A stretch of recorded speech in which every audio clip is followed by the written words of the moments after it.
Okay, we're streaming. After a brief pause to do secret things, we're back and better than ever. Yeah. Okay, yeah, it's here. Yeah, just for posterity, we were derailed by a trip to nowhere in particular that, people went to or didn't, maybe, but it's all good now. Yeah, we're doing arc to arc. Wow. My God, we have a new one, To Your Eternity. Yes. Yeah, man, Michi, where did you get into To Your Eternity? And did it involve you carrying several 100 pounds of manga on your back? No. I'll get into that when we get to that. We need to talk about Tokyo Ghoul Re. 99 chapters. Wow. 117. Well, chapters. yeah, but the one I'm looking at. It's time to get goated, son. Yeah, it's time to did a duel. I'm glad this stretch was not the previous stretch. I was like, this stretch is the worst stretch until it turned into a very good stretch. I was like, the second half really salvaged this. Because those first, 5 or 6 chapters, I was like, but then things happened. I remember not particularly liking much about this part the first time I read it, but there's actually some pretty decent cool stuff I liked, and especially near the end when the drawings stopped sucking and stuff started happening. Yes. But yeah, go on. How plausible, based on the author's history, is it that at this point this was a money thing and he was just trying to milk the manga for as long as possible? He didn't, in a way. I don't want to spoil stuff, but I will definitely get into some of the circumstances behind Tokyo Ghoul Re once we have finished it. So I'm not going to say stuff here. Okay, I'm really trying not to repeat myself. I think I've said that every single time for the last 5 sessions. With this, there were some character things that were interesting, but I don't know, 70-80% of it just felt like filler or retreading the same steps, or just people mechanically moving from set to set. Well, I'll chime in with the things I cared about, but this did just kind of feel like most of Tokyo Ghoul Re at this point feels like just kind of a holding pattern where people continually give speeches about why they're doing the thing they're doing, but then they just end up fighting in warehouses anyway. Is this kind of giving you Fate's Stay Night vibes? Honestly, yeah, I compared it to Fate at one point, and it's not as direct because it feels very different, because Fate will have people arrive at a scene, then stand in a room looking at each other, just giving weird speeches, and then there's a fight scene every now and again. This has constant fight scenes, but there is also constant reframing of what they're already doing, where we get endless info dumps of people explaining why they're going to hit each other in a warehouse, and what they're doing is pretty repetitive at this point. In Stay Night, they don't actually hit each other. Like, they show up, they talk to each other, they say they're gonna hit each other, then everyone leaves. That's why Tokyo Ghoul Re is better than Fate's Stay Night. Remember when that middle-aged man clocked Shiro? That was pretty cool. The most satisfying thing I've ever seen, but that took 10 episodes to happen. Before that, it was everyone going into classrooms and then not hitting each other, and then Professor Guy punched Shiro through a gas station, and we cheered. It's not as bad as Stay Night, but neither is being crushed to death by a girder. Sorry, I mean assassinated by a girder. That was Collateral. He was going for the Rise. Anywho, yes, I'm gonna say if only there was an easier way to kill Rise. Was that one of the animal ghouls? Did he have a wily coyote mask? We're not doing this. I want to focus on the positives. Yeah, okay, so I'm just gonna get the negative out of the way real quick, which is just the first few chapters. Okay, Green, go away. The the first few chapters of almost no backgrounds, like really like scribbly looking heads of people talking about like what they're gonna do and what the deal is with the CCG. That was really boring because like all the pages were like had so many speech bubbles and so little drawing, and I was like, this is it was just like a slog to get through. But so there, I got it out of the way. That was the bad part. The good part, yeah, that always happens during the transition from like this one was like to the particularly next. bad because like the artwork took a noticeable like dive, probably due to time constraints and burnout, which fine, but it still shows so then this one was really like I was like struggling to like read it, but the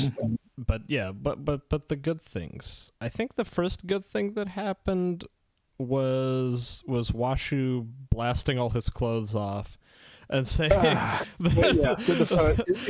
he loves Uriel. It's the first meme scene that we come across.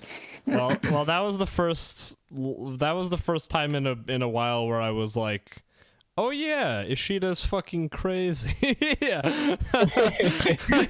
I forgot I'm reading like Tokyo Ghoul isn't just your run of the mill seinen shonen. It's also batshit crazy sometimes. So it will just include a scene. I mean, everything you mentioned, like Washu, just becomes like he becomes a comic relief. Yeah, like well, we cut to him and he's making like this goofy fucking face.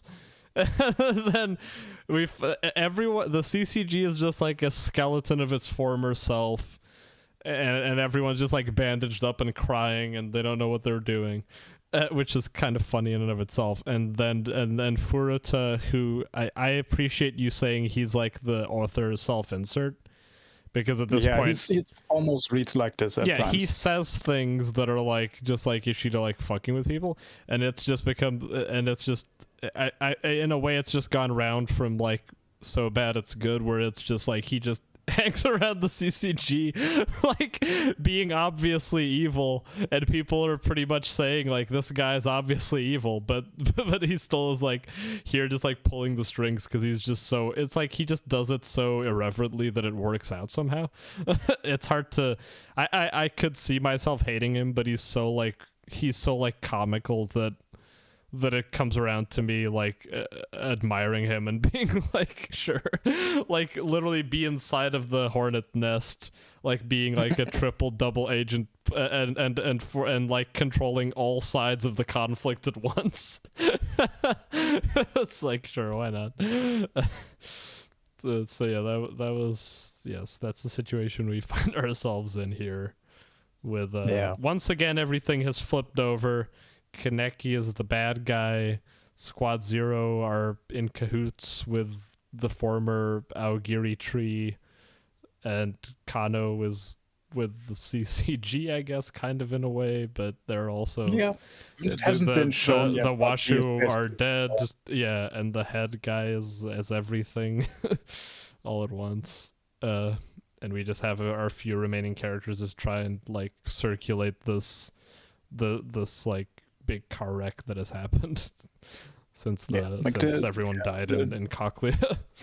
The two central parts this arc revolves around this one, like Kaneki and friends have to find the RC suppression drugs to, that's right, they want to save Mado.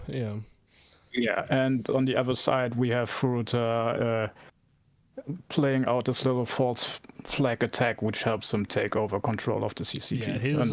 Yeah, he's playing chess, and everyone else is playing checkers. It did feel nice to have just see people hanging out that haven't hung out in a while. Like they said, it kind of feels like on Teiku.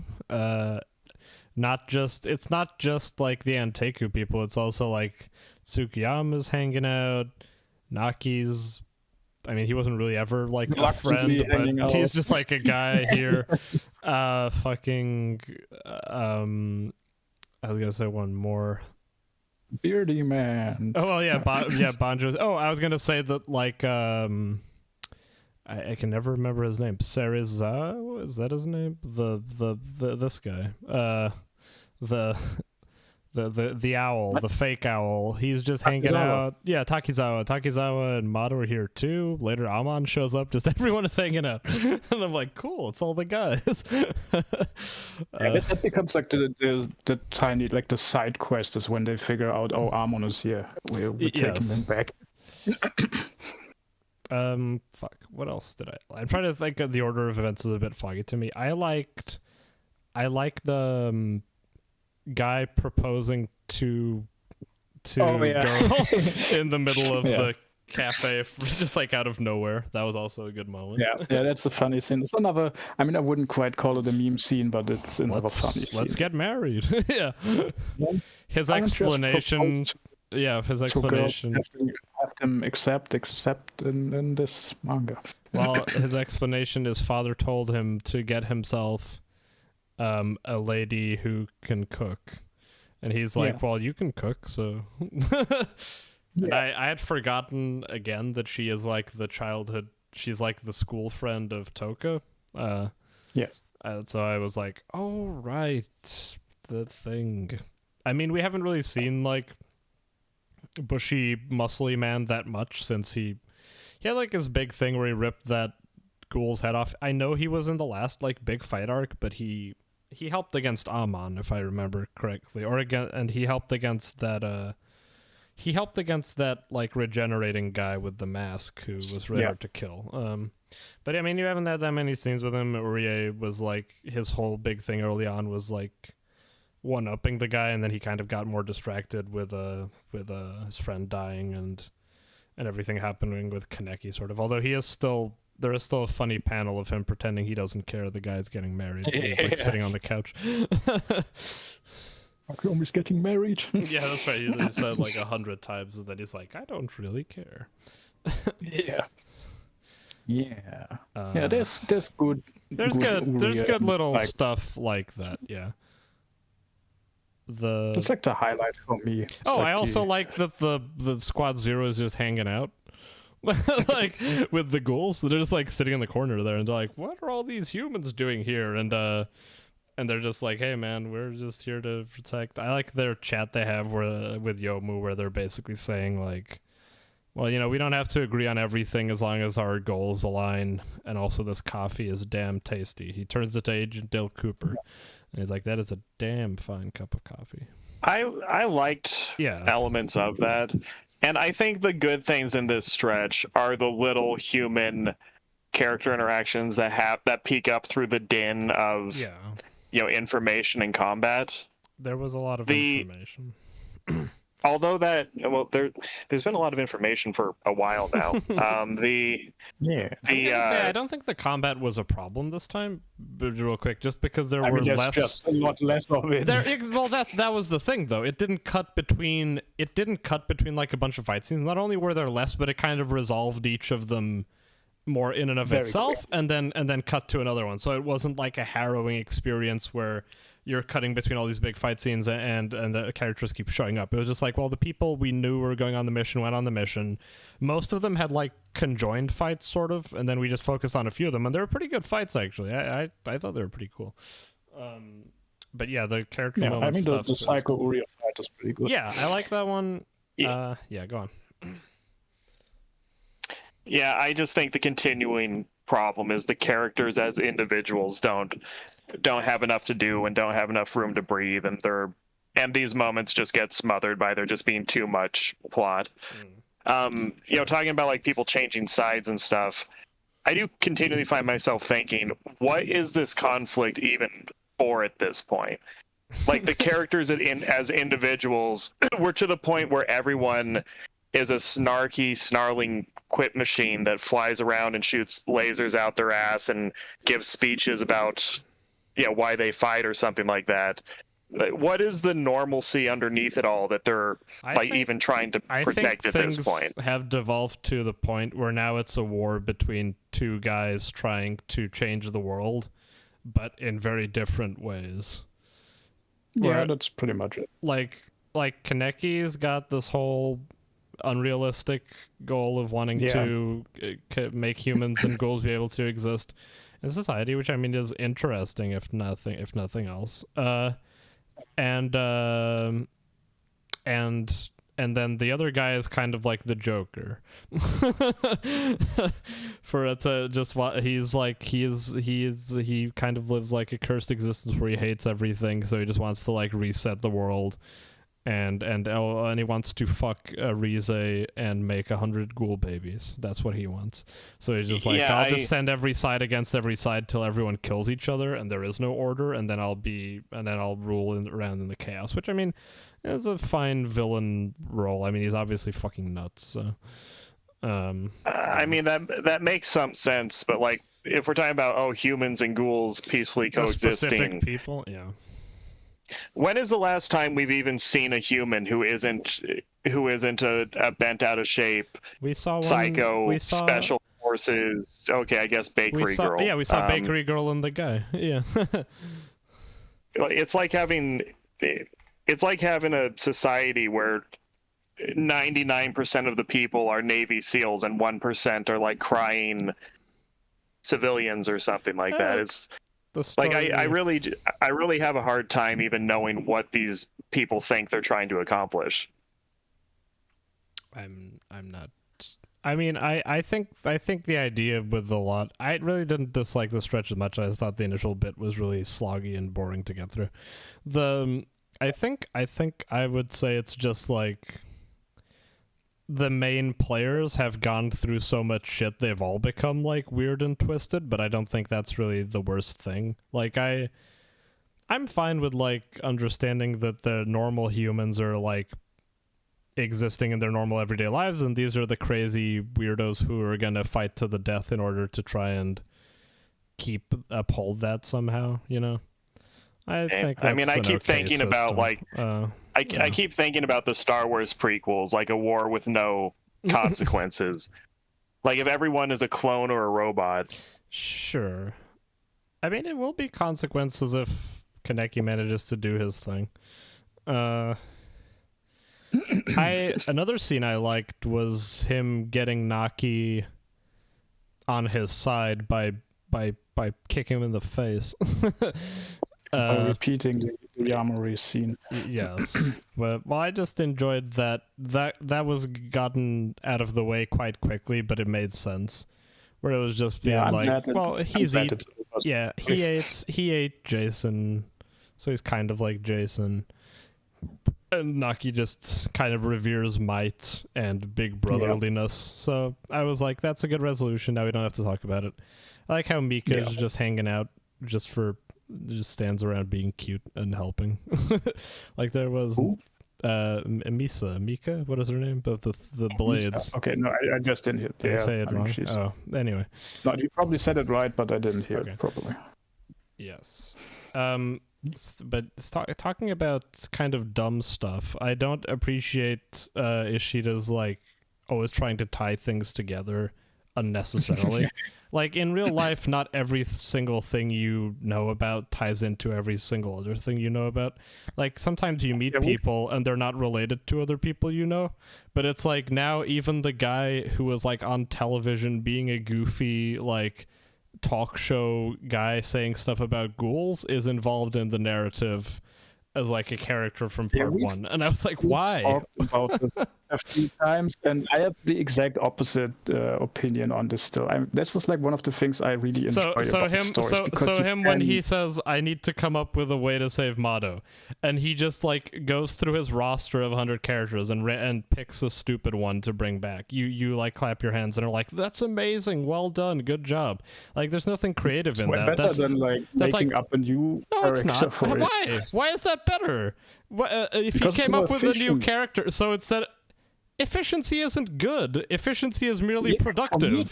Why? Are you a robot? Like, what the fuck does it matter? Yes. It's not like he has to pay for pound of character. He comes up with the characters all the time.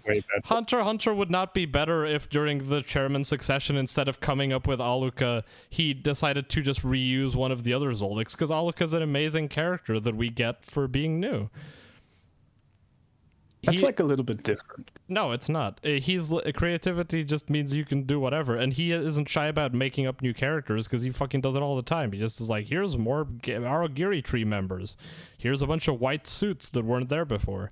I don't like when he does so many of them. But like, okay, there's no reason for that guy to just be a doctor or for them to even have to call special doctor. They just need the tranny guy just needs to show up and say, you guys need to go get the RC cell suppressant, instead of saying, here's a card and you guys need to go to this doctor, and it turns out the doctor is a completely inconsequential character that no one cares about or remembers from the part, and that means nothing to the plot, and he's gonna tell you to go get the RC cell suppressant. Like, that isn't that more effective, like you're saying? Isn't that more like, then you don't even have to bring back another character. You just have, like, he would know about RC cell suppression because he worked with Jason.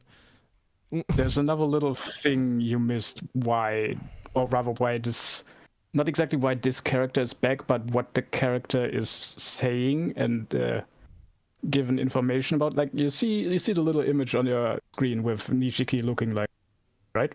Nishiki? Oh, this one when he's like crying? Yeah. Yeah, like what he is saying, this is not said in the text directly, but the person who founded like this whole thing, the Great Wheel Act, that is Nishiki's girlfriend.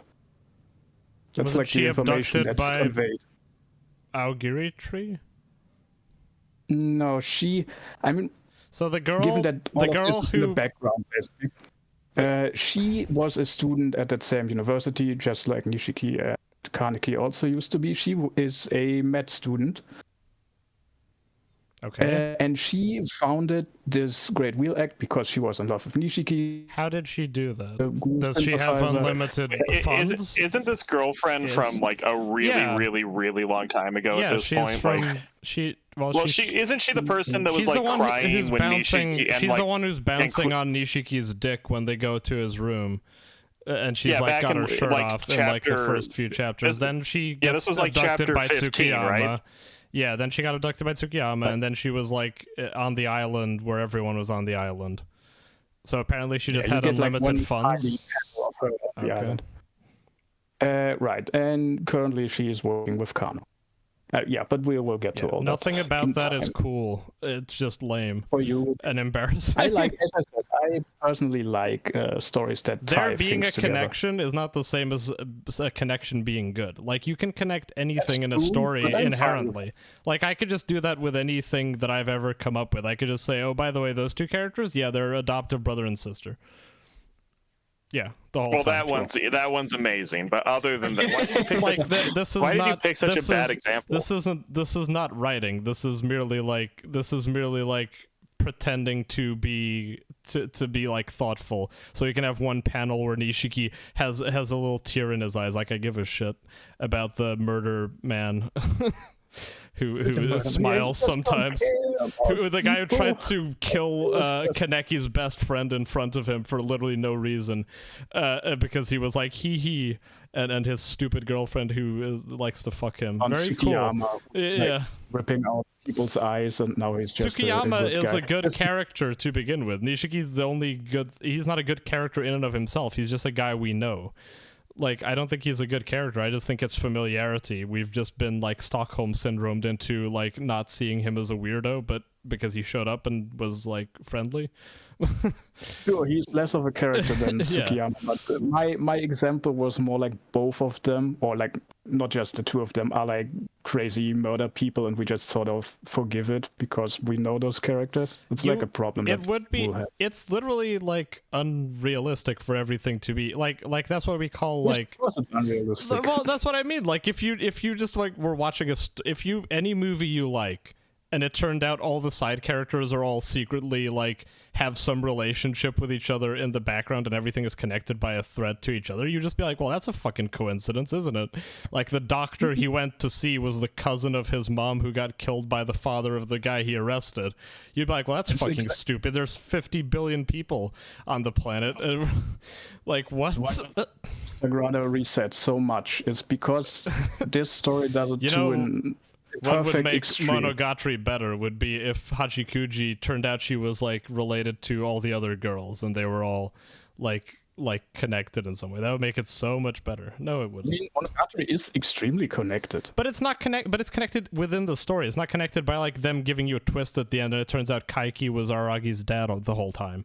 Like that's the kind of connectivity Ishida does, where he just like will suddenly point out something as if it's like this big like important thing, but it adds nothing to the story. Me knowing that whoever started this medical fund that employs a stupid TV presenter was the girlfriend of Nishiki is like meaningless to me. Like you might as well tell me the same Kaneki was wearing the same shoes when he kicked Tsukiyama and when his mom beat him up.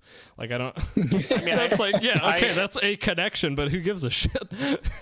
I tried to make a distinction a while ago, an imperfect distinction, between like story and plot and lore. And I think that's kind of the thing here, where there's a difference between details that are directly relevant to the choices characters are making now in an interesting way. It's just and inherent... then just sorry. And the encyclopedia thing where there's just a mountain of like trivia linking people together. It's just inherently unartistic. Like this is supposed to be art, right? Like art isn't about making a spreadsheet and then connecting everything like a periodic table. It's about like instinct and emotion and like stuff, being cathartic and interesting and affecting you as a human. It's not about how many points on a diagram you can line together.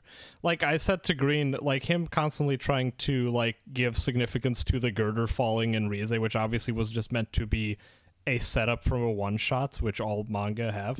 Like all the other mangaka, they don't go back and like in Bleach, he doesn't go back and explain the backstory of the girl who died, who has like flowers at the light post where Ichigo beats up those ruffians. Like that was just a thing that was there for an interesting scene to begin with. But he will be like, oh no, every single thing of what happened in the past is important. I equated like him giving importance to the girder Rize thing as like in an isekai, if the story became about finding out who was driving the car that ran over the protagonist and sent them to the isekai world, like it doesn't matter who or why they were hit by the car. What matters is what happens from that. Like that is just could just be a random chance event. Not read or seen Oshinoko. Like finding out who killed that guy is a big part of... Well, Oshinoko looks like trash, so I'll never watch it. I mean, it ended apparently like trash, but I really like the adaptation. I don't so like far, how it looks either, because they have the triangle mouths, which I hate. Yeah. But it does have a catchy opening song. Anyway, back to stuff I like.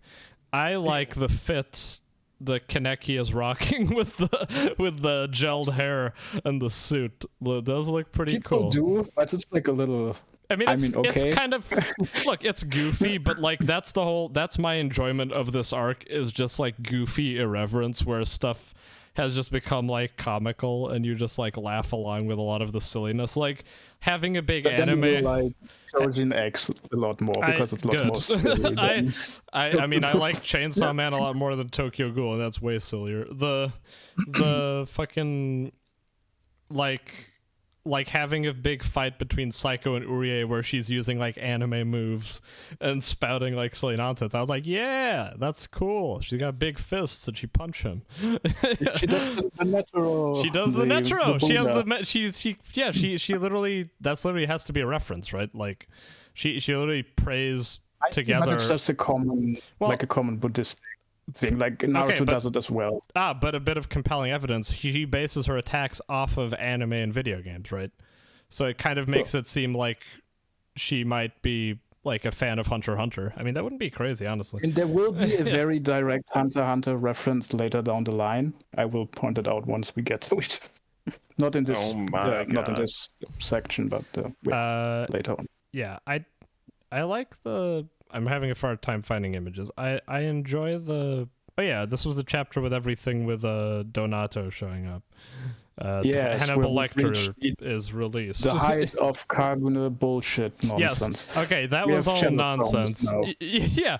Shadow clones, ceiling traps, and his Kagune is shaped like crosses because he's a priest, I guess. No, I think like my interpretation of that is that it's like the cross from a marionette maneuver thingy. Okay, it is more of like an X shape rather than a Christian cross shape. Okay, I didn't make that connection. Well, that kind of makes sense. Doesn't someone say something about a marionette with no strings or something? What was it? Yeah, Uta says this about Suzuya. That's it. Yes. Yeah, like that's my interpretation, but it's never like mentioned or confirmed. That's not crazy. I mean, it doesn't really look like a Kagune. That's what annoys me. That annoyed me. It looks very weak. Yeah, that annoyed me about the fire guy too. Like that was a sick design, but like having design elements that, I mean, I guess that's why he made Shoujo Next, because he wants to go really crazy. I opened a random page of Shoujo Next and there was like a Black Hawk jet with hands coming out of it, and I was like, holy shit, that's so cool. So I guess he wanted to get out of, I mean, Kagunes are kind of like, they're not the most versatile thing for if you want to go crazy with visuals. Like if you do want to just have a cool fire enemy, that's hard to justify with Kagune, so he put in a bunch of stuff like about if you want RC to make cells. it sense, then it doesn't work well. Yeah, they all kind of look like prototype the video game, like organic scaly things, and some of them can get like very similar looking, and it's also confusing because certain characters who eat other characters get their Kagunes sometimes, so it's like, and then the doves are using weapons that are made of Kagunes, so a lot of time it can be a bit of just like the same kind of textures going around. I get that. That being said, I do like Urie coming back into the focus a bit more, because he was like such a big part of my liking earlier and him just like him going, what do they call these when they go like with the mask and they go nuts? Kakuja. Berserk 1997. Yeah, him going Berserk never mind. 1997 on us was like something that they've been kind of hinted at, and I like the whole Psycho fight. I like her saying she loves him and giving him a big hug. Yeah, I think this is meant. I think she means more like brotherly. Yeah, because how fucking dare you? I don't think Psycho Urie makes sense as a ship. Just to put my Tumblr hat on, I will say what's her face? Eye Patch and Urie made much more sense until she went crazy. But I guess it turns out she loves Heisei instead. So fuck it. Psycho should have ended up with I've forgotten his name because he's been dead for so long. Shirazu? Yeah, Shirazu and Psycho made more sense because they were like, he kept getting her out of bed and they were friends, but then he died. Damn. Yes. So I thought Mutsuki Urie and Shirazu Psycho would be the couples, but I guess it's gonna be Mutsuki riding a corpse, Urie dead in hospital. Yeah, and Psycho just playing video games. Oh, also Donato does the pose again. The head. Sure. I don't know what I call it, the 75-degree the head swift. The shaft head tilt, except it's not. Yeah, this is the Tokyo Ghoul head tilt. Yes.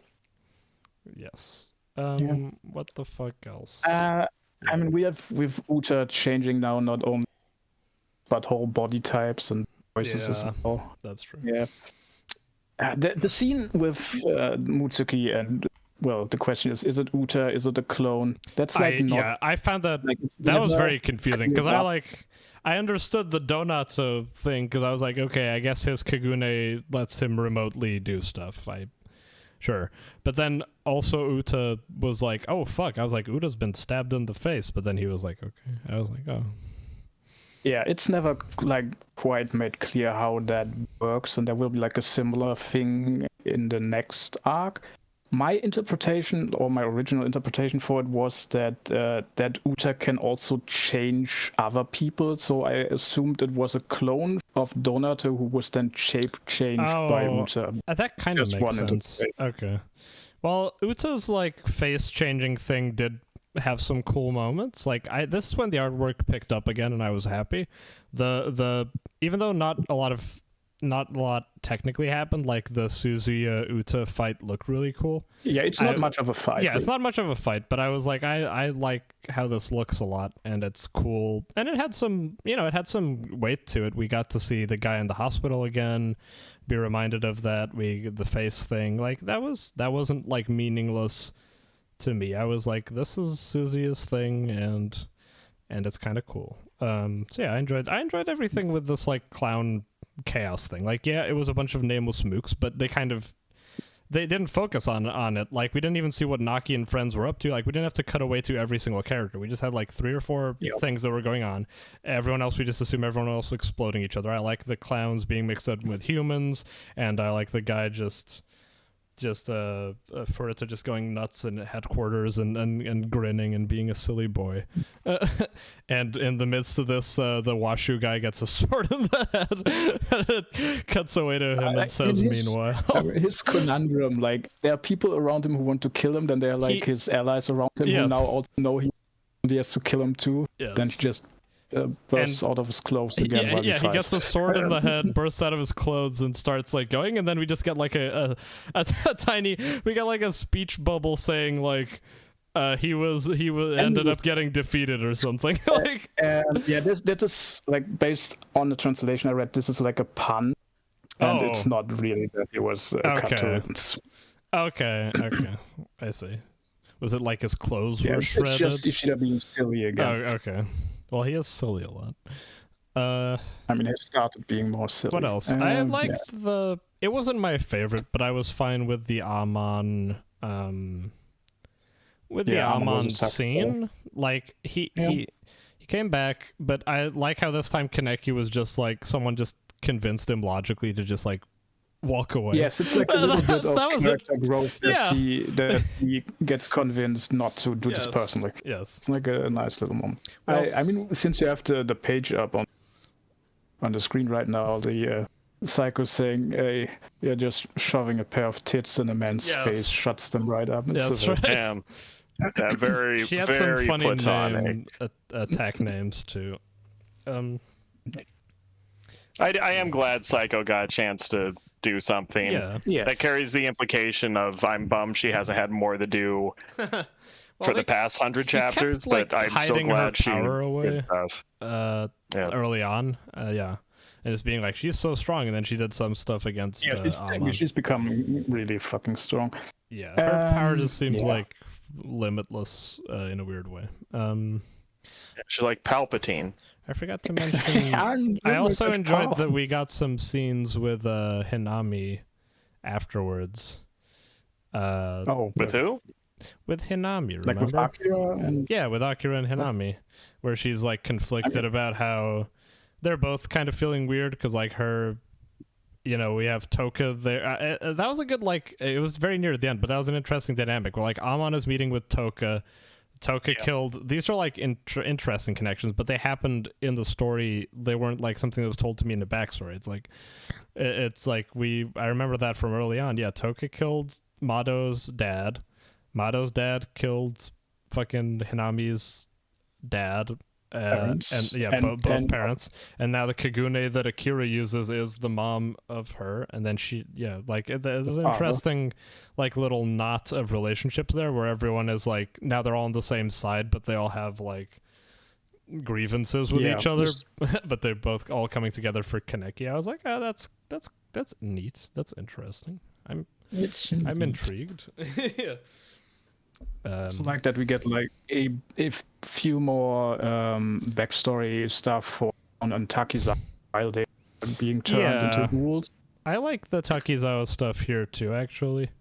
Yeah, I don't know why. I'm just quite like the previous stretch had like stronger artwork and had like some cool fights, but really the amount of characters and the switching between really irked me too much, so that I like this action stretch. I like that more. Even though like less important stuff was happening, just because it was like more focused in a way. Yes, I mean the fact that Ishida decided to do like basically 2 major arcs that are set at the same time, and he then has to cut back and forth, and then involves like, that was the big issue. That's the problem with the previous one, or one of the problems. Yeah. and it kind of undercuts some of the bigger like emotional scenes where we got like Aruma's death in that, but it was like slightly marred by having so many smaller, like inconsequential fights, kind of interrupting it so often. Yeah. Yeah, I think we can move on. I think we can move Unless on. anyone else- Yeah. Green, did you have Well, anything you should- noticed that you liked that we didn't mention? Oh, I like him at the end, that he's just become the bureau chief and he has the funny glasses on. Sure, of course. Actually, that one. Well, Glasses. okay. If you can go back one, I was actually going to say. I mean, you saw it here? earlier, but that went away. But that one that one panel of Psycho, where all the arms are behind her. Oh yeah, this one. I do really enjoy that image where she looks like a Hindu god or something. I mean, Yeah, we were she saying looks that's like the one we Hindu. were saying I mean, we think is natural. I'm gonna. Yeah. Oh, that's what you meant. I thought Yes, I was look, thinking she's like, did she clapping do her a hands heart thing at together. one point? I No, was she does confused. a prayer before activating the 100-arm Buddha Vista or whatever the fuck you said. Oh, I was thinking of the other one. Buddha, Yeah, I really enjoyed this panel. Other than that, it's kind of the same story as last time. Like I enjoyed the pure character moments that happened, but we're to the point where that's like, But this I don't know, wasn't like 7 pages per stretch. as much of an overload as last time, right? Like, And yeah, it definitely wasn't as crazy Yeah. as last time, but yeah. okay. Yes. Then yeah, we're looking good. Also, Suzuya sang karaoke. Tsukiyama sang karaoke, and he got a flower in his head, and that was cool. Yeah. Yeah. And what they're singing is actually the opening song for the Oh, it is? first season. Yeah. I was wondering what they were singing. Okay, well, fuck. Anyways, we finished Strongest Man Kurosawa. Yes, we Wait, did. wait, Should to do that we do that at the one end? last because we Oh, I was finished just it? gonna do the order we usually do, and I usually go in last. Okay, we can do that. Last. And Should we yeah, do? we should do To Your Eternity. We should. Yeah. Okay, that's fine. Yeah. Okay. Well, I was in the United States of America. No and way. I know you'll never believe me. I went into a Newbury Comics, and I was looking through the manga as I want to do, and I was buying Made in Abyss and stuff, and then I noticed a giant bunch of this one comic, and they were all reduced. And I picked up the last volume on the shelf, which is volume 20, and I saw this doll creature who looks like the fucked up Konata. And I was like, this was made for me. This is my hole.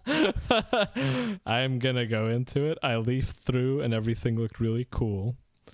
And as you well know, this is actually true. Like, stuff that is well drawn cannot actually be bad. Like, when you think of really bad manga, well, there is no really bad manga that has like incredible artwork. Like, I can't think of one. There is stuff that has really good artwork but is just kind of mid. But even that's not bad. I've never seen something be terrible with really good artwork, because people who can draw really well are good. Are valid humans, unlike writers who are all terrible. I'm going to spend some time thinking about this, because there's a gotta be correlation one, right? between being talented at drawing and being engaging as a person. You can't be boring if you can draw well. So therefore, I knew this was going to be a good manga, and I turned around to my good friend. What? Yeah. Go on. I was going to say, inspiring unconditional hatred is not boring. So yes, you are right. That's true. Well, that's true. So I turned around to my friend Green, and I said, Green, what is this manga? And he said, 4chan. And I was like, sold. So I picked up the whole shelf and bought it, and then I read it, and I was like, I was not wrong. I guess Michi always wins. And I was like, this is a good manga, which it is. So hell yeah. What happens in To Your Eternity? We have an orb. It begins as all great stories do, with an orb. with an orb. I mean, the orb become the rock, become the moss, become the wolf / dog. Yeah, in the beginning, God created an orb. I mean, that's true. It was good. That kind of happened. The technology of this is one of the things I'm most interested in. given Yes, what we that's like. definitely Yeah. engaging. I find it interesting that it is like, it's almost like I'm not saying, I hate saying these words, but it's almost like an isekai sort of like, or like, well, what I mean is the mechanics of the thing are something you would find in like, in like a game where someone get a story where someone gets transported into like a video game or something, where it's like about collecting like new forms, and he learns like more and more the mechanics of his powers, and there's an enemy mechanic that's like on a timer. Like, it's very gamey, but the presentation and tone is much more like, I don't know, like something big, like I don't know, it reminded me of a number of things. It reminded me of Reminds Spirit me Circle, like a little bit. with like the For me- generational thing. Yeah. For me, the more like the initial like sort of religious setup reminded me of Shinsekai Yori. Oh, okay. I got the, Yeah. especially going forward, because they do go more and more in time because he lives for so long. That reminded me a lot of Spirit Circle. There's like stuff with like reincarnation that comes up. Green pointed this out, but it's also very Golden Kamui just in terms of its setting. Like of the Yeah, first few arcs, where it's like first we get like lots of snowy tundra and wolves and stuff, and then we get like Ainu looking towns and stuff and people and bears too, which is a big thing in Golden Kamui. So I was like, oh, it's like Golden Kamui but without the homoeroticism. Perfect. Yeah. Sucks. No, well, shit. Yeah, I don't know. I think it's very interesting. So I specifically thought it was interesting for the podcast because I was like, well, it's finished. It's a good length, but not too long. It's about as long as like Soul Eater or something. And Like 200 chapters. and it has lots to talk about. Well, but they're shorter chapters than Soul Eater had. Like, they both occupy. Soul Eater was 25 volumes, and this is 25 volumes, so they must be the same size. There's 25 Yeah. Soul Eater volumes. Wow. Yeah, there are. Yeah, they both have 25 volumes. So, and I'm looking at the volumes on my shelf, and they seem to be about the same. So unless they use a very different kind of paper, they should be about the same length. But fuck, what happens? We meet. I guess we don't know his name ever. No, his name is Johan. No, wait, that's the name That's the name of the dog. Yeah, We don't know the main. Yeah, the whoever True. this young man who is 14 and has been left behind in his snowy village, and he's eking by a living, hoping people will come back. And his only friend is his dog. Oh, that also, it reminded me a lot of The Thing too. Because the thing, like it's in the middle of the snow, and it's like a that fake. could be intentional. Yeah, honestly. I think it could be. It's like Yeah. it's like a fake creature that can turn into humans and dogs has taken over. Like, he doesn't know his dog is dead the whole time. It's true. And that becomes more and more apparent. I wasn't sure early on. John, who has seen the first episode of the anime, he said he thought it was a rule. I didn't think so until later, but it is specifically that he can only, with living things, he can only become them once they've died. Like, he can't. Okay. He can't copy something living. If the dog had been alive, like, he can imprint on something, but he can't turn into it until that creature is dead. If he tries to, he Yeah, I can't mean, do I it. think that's what we see. Well, they don't based- state it outright, because initially it Yeah, seems well, like it's it not could stated, be but then- exactly. But initially I wasn't like sure if it was just like, oh, it's just anything that makes an impression on him he can turn into, and he usually doesn't do it when they're alive because it just doesn't come up. But specifically, he tries to do that later and can't because people are he uses that later as a way of knowing people are alive, is the fact that he can't turn into them. And vice versa. Then he finds out people have died because he can turn into them, and he's like, "Oh, fuck." That makes a lot more sense because I Yeah. was actually looking at the bear, going, "When is he gonna turn into the bear and use that to escape?" But he had to wait for the bear to die. So The implication seems to be that he can only really turn into inanimate things, and only when a person dies do they become inanimate, because he doesn't become the person because he has this personality. He just becomes their body, and he has their kind of The skills. their skills and abilities, but not their personality. Yeah. So yes, the orb becomes this man's dog, and then we have it's a pretty good, I think it's a very good, like, effective short story initial setup kind of thing, where this I like just the kind of stark realism of it, where the kid like sets off try and find his villagers, and he just follows waypoints, and it's a harsh journey, and then he just like realizes that everyone is probably dead, and he falls and gets a fucking wound that gets infected, and he just fucking dies unceremoniously. It's sad. He was I liked him. I liked his drawings he did on the wall. Well, what did you guys think of the mangaka? What did you guys think of the first part of this, of the snowy guy? This is not right down my alley. Okay. This has the tone is very familiar, even if I've never seen anything exactly like this. But there are little pieces like that weird Mushishi, whatever it's called, the traveling shaman guy. Yeah, it reminds me of a lot of things at once. Kino's Journey, Spirit Circle. Yeah. These kinds of stories where we get little snippets of very brief sentimental connections with other people, That's and the right. protagonist is kind of wandering. I mean, hell, even Freerun is like that a little bit. Yeah. This was somewhat familiar, and I won't say this definitely doesn't feel like I'm going to be in love with this, but I'm definitely impressed by it, and I'm definitely intrigued enough to keep watching. That's all. These shows that tend to I struggle with episodic shows in general. This isn't strictly episodic, but it kind of has that format of little arcs of constantly changing characters. Yeah. But it is very well done. For longer or shorter. Like it's not a standard thing. Like some of them later on there are like spans of time that are like surprising. Yes. So yeah, what did you think, Jaws, of this thing? I mean, I definitely like the second, like more like longer, more focused arc more than the initial chapters. Just I don't know, just appeals to me more, I guess.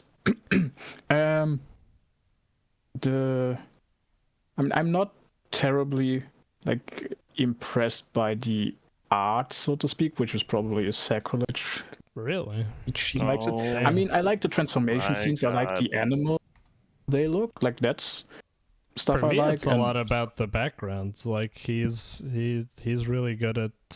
Just like all the environment is so detailed, he has like all these really impressive and the texturing on everything is really great. Like he has these forest scenes with all these details. I really like the brittle little lines he does to show spans of rock and things like that. He does like little folds and little etching on everything. Again, reminds me a bit of I think I'm more focused on how the characters look. Like I think they're cute. I like the faces a lot too. They're not my favorite faces ever, but I think there's a lot of cute. It feels a little bit too generic to me, like with the exception of March, but she doesn't look human basically, especially with the ink on her face. That doesn't really appeal to me. So I'm not reading this one for the art. I've just more looking how the stories are going to be. With March, I kept thinking I couldn't stop my brain going lousy March weather every time something happened with her. I think I know that doesn't make sense. Distinct enough. This is the silent voice guy, and I could see the connection, but I didn't know he had like leveled up in terms of artwork so much. I think that's a woman.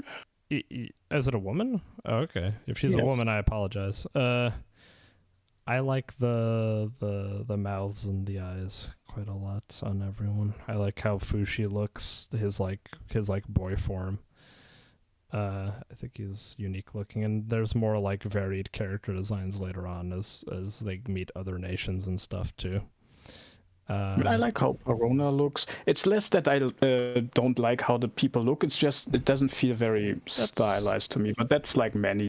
It's more of a subtle, like uniqueness style, but I appreciate like it's very well rounded, like competence. Sort of like how I like Dungeon Meshi's art style a lot. Like those qualities are harder to describe because they're not so apparent. I mean, it also reminds me of like, the Nausicaa art style a lot, like the environments, especially like the way he draws trees and moss and rocks and stuff reminds me of only Nausicaa. when it comes to environment stuff, but Well, yeah. not the character. Well, I like It's also I like how he interesting- draws people more than Nausicaa. I've never been a big fan of Ghibli people because they all have like big giant heads that look like light bulbs.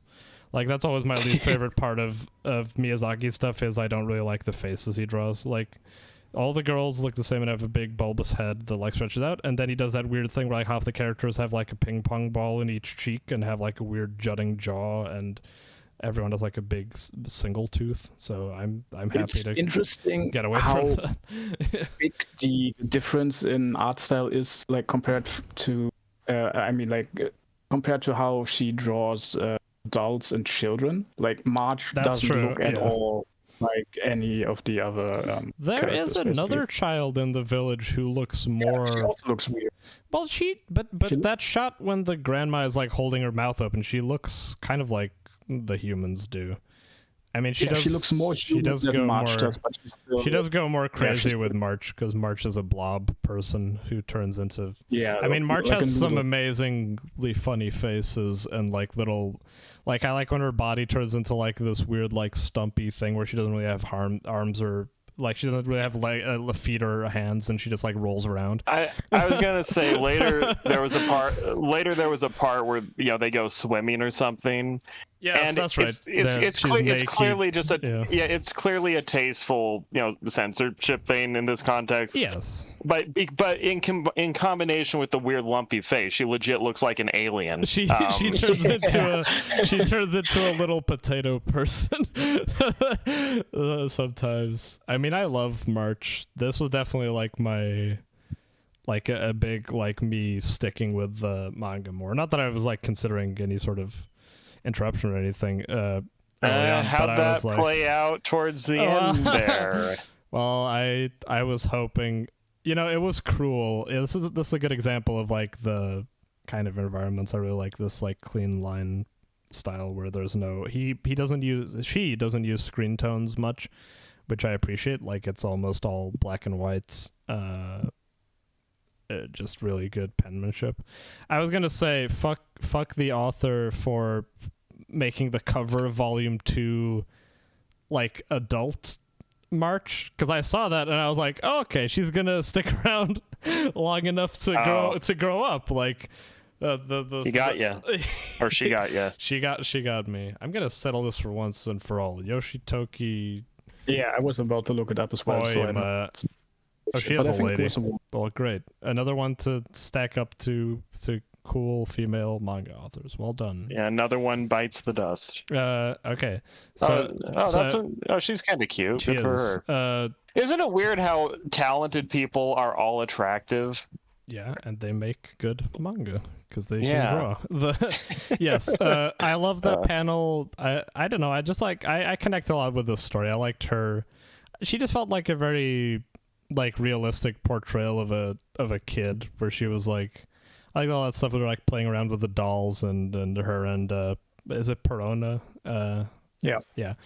And there was a lot of like fun enchanting stuff. I like how Perona's like a terrible shot and and like it comes up. my and favorite again, one is the smart. panel, I can't find it, but the panel where she's like tugs on Hisame's leg and says, "Hey, I don't want to die." She's like, well, that is unfortunate. Yeah, there it is. Yeah. No. Then she punches her in the leg. And then she makes like this really funny crying face, and then her dad is like, "Be a grown up." And I was like, oh, this sucks.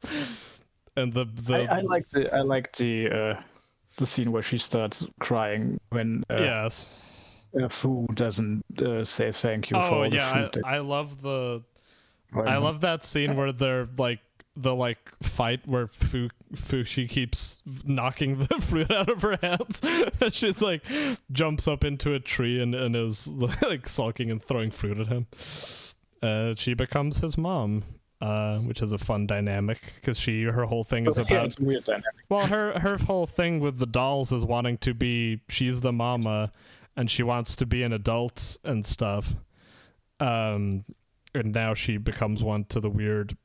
They do like to Fushi, because they handle really well like the whole like it does feel like a natural progression of him, of like an alien creature literally having to learn like the aspects of of mortality, like one by one. Like they don't skip any bits. Like initially he just like keeps dying because he doesn't understand.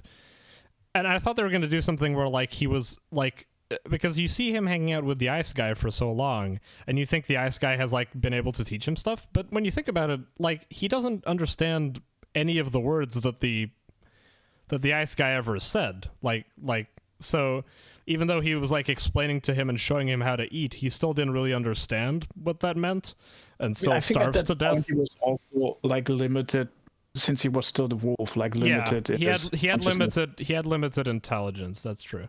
But yeah, it's just becomes funny that he just like is this guy who just roams around soiling himself, and then like learns how to eat food, and he progressively gains more and more complex and intricate connections to people. Where at first he just has like the kind of connection a pet would have to its owner, and then he has more of a motherly bond with March, but he still doesn't understand enough to like be able to talk fluently yet or express that. He just felt like a protective instinct when she was attacked. So he's learning. He's growing. Yeah, I mean, at the end of the stretch, he can talk a little. Yeah, he says "fang you" when he's a "thank you" when he's a dog, which is funny. When she has to that's eat, probably the most the memorable moment. No, it's when she has to eat the cube and she make the face. Okay. No, that's a very good. The panel of that 1-page spread of the dog is very memorable. There's few moments like that. They're like, I haven't really seen that in another manga. It's interesting that this is like a newer thing because it kind of feels like more old fashioned. Like it looks much more traditionally drawn and has like kind of like an old school feel to it. I don't know. Like to me, it feels more like 2000s, like late 2000s, than it does something that started in like 2018 or something, or when it did 2016, I think. Yes. I will say it was a clever bait and switch where you assume that there's going to be, because the first guy, because Ice Guy was such a, nothing beginning. Yeah. Where he just kind of wanders around for a bit and dies horribly, and then he gets his first form. Because that was so brief and tragic and obviously, going nowhere, you would think that the second one would be the real one. But then it's like, no, it's just the second one. They do a little better than Ice Guy, but whole squad gets wiped again. So this does a good job of the whole like fragility of life thing, where it's like, well, like Ice Guy just dies from like a very inconsequential, like he just like falls in some ice, but because humans are so fragile, he just gets a terrible infection and just dies like just like without any fanfare. The same thing with like.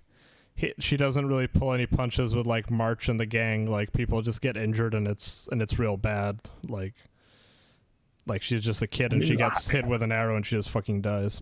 I mean, I like the when we see how messed up is after the bear. Hisame gets like her fucking face torn off. Yeah, that's also like she survives that. She looks a little crazy at the end, but she does survive that. I was a little confused because her dying or her surviving was so strange. Yeah, there's like a strange little mention that it took 6 months for them to come back, so that's why all the injuries are healed by that point in time. But that was a bit strange. I mean, Hisame kind of needs to.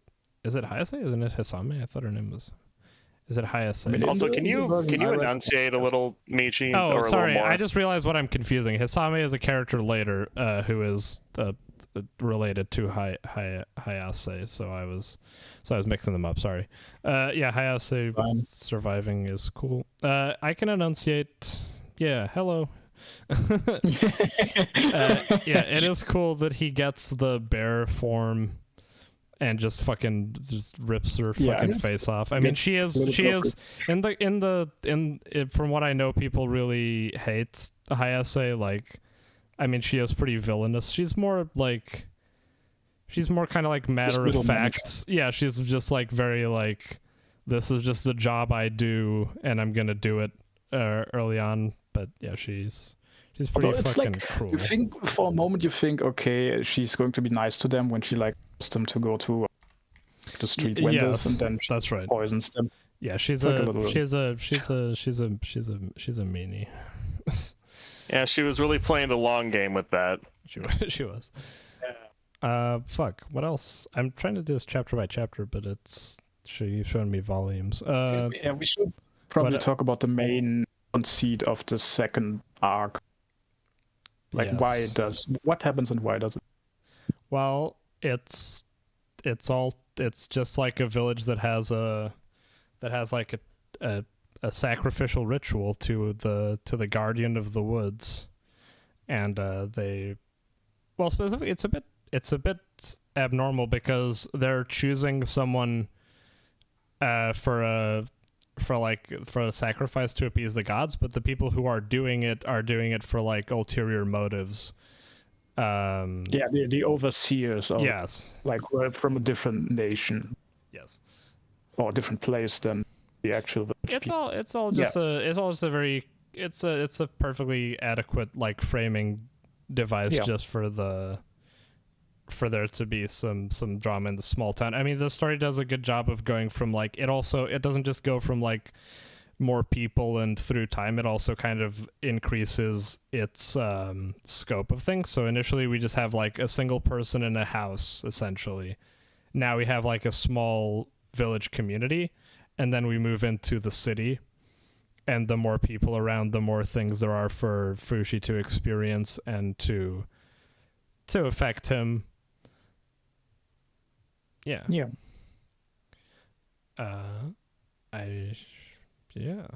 Green, tell me more things you like about this I manga. don't have that much to say. It was a perfectly good introduction. Yeah, this stretch isn't the most to talk about. I chose it more for pacing issues, to be like, well, I'm going to try and stop these around the different like sets of characters. But where you stopped it, like it's a good stopping point. Yeah, we end with. Well, we also we can't forget I can't remember her name, but the old lady character is also important.